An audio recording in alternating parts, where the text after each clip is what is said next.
Confidence बढ़ाने के लिए जो आसपास के स्कूल है ना, स्कूल क्लासेस जो है उनके पास मैं जाता हूँ बच्चों को थोड़ा सा ये करने के लिए। तो मैं जाके वहाँ पे रश्मि रथवी सुनाता हूँ, मेरे को आती है थोड़ी थोड़ी, तो मैं वो सुनाता हूँ, छत्रपति शिवाजी महाराज के बारे में सुनाता हूँ। तो उन बच्चों का मैंने थोड़ा नोटिस किया, तो वो क्या कह रहे थे मुझे कि सर जो टीचर है अभी जो सिखा रहे वो बस सब्जेक्ट के बारे में बताते हैं और बोरिंग तरीके से सिखाते हैं, ना कोई एक्स्ट्रा कुछ एक्टिविटी नहीं करवाते, कुछ नहीं करवाते। और जब ऐसा कोई एडिशनल गेस्ट आता है जो कुछ एडिशनल सिखाता है तो उनका माइंडसेट थोड़ा चेंज होता है कि सामने वाले टीचर से भी वो वही एक्सपेक्ट करते हैं। तो मुझे कभी कभी लगता है कि मैं जाके गलत कर रहा हूँ या वो टीचर का वो स्टूडेंट का देखने का नजरिया बदल रहा है, तो वो वहीं से वो एक्सपेक्ट कर रहा है और उनका मन वहीं पे नहीं लग रहा है उस सब्जेक्ट में। तो अभी मैं क्या काम करने के दो तरीके हैं।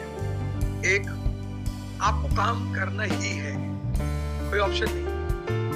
एक है आप किसी की कीमत पे काम करना चाहते हो।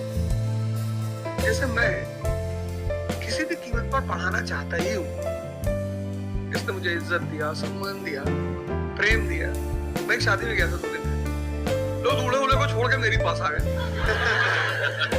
दूसरा बेचारा स्टेशन में क्या किया, हमसे मैसेज किया, वो तुम यहाँ से चले हो।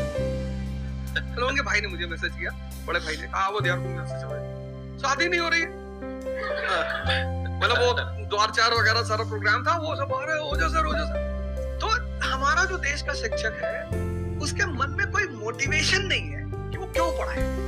जैसे हमारे घर मामा आए, उनके आने पे हम बड़े खुश होते कि मामा आए। क्यों? क्योंकि हमें पता था कि जब जाएंगे तो पैसा देके जाएंगे। इस देश के शिक्षक को, सरकार को कुछ ऐसा करना चाहिए कि उसके मन में एक मोटिवेशन हो कि 6 बजे का स्कूल है, वो सुबह 4 बजे पहुंचे। कुछ ना करे इस देश की सरकार, सिर्फ उनको वीआईपी का दर्जा दे दे। फिर आप देखना, पैसा तो कौन नहीं कमा रहा है, शिक्षक सम्मान चाहता है। तो मैं अपने टीचरों से पुराने मिलता हूँ, तो जैसे कहीं मिल गए वो सड़क पे, मैं खड़ा हो गया, मैं रोक दिया, तुरंत हमारा बच्चा है जी।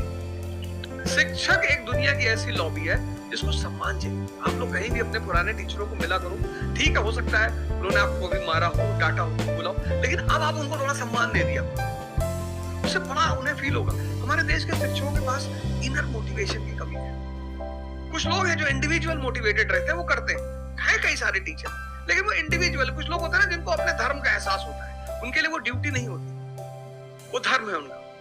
तो वो तो जैसे भाई आप जाके आप धर्म के रूप में कर रहे हैं, 2-4 टीचर और भी कर रहे हैं, 10 टीचर और भी कर रहे हैं, लेकिन सरकार को, टीचरों को कुछ तो ऐसा करना चाहिए कि उन्हें फील हो कि नहीं यार ये हमारा देश है, ये हमारे बच्चे हैं, हमें इनको बनाना है और ऊपर उठाना है। तो अगर सरकार कुछ ऐसा कर देगी ना, सेल्फ मोटिवेशन दे देगी, अरे फिर तुम देखना इस देश के टीचरों को।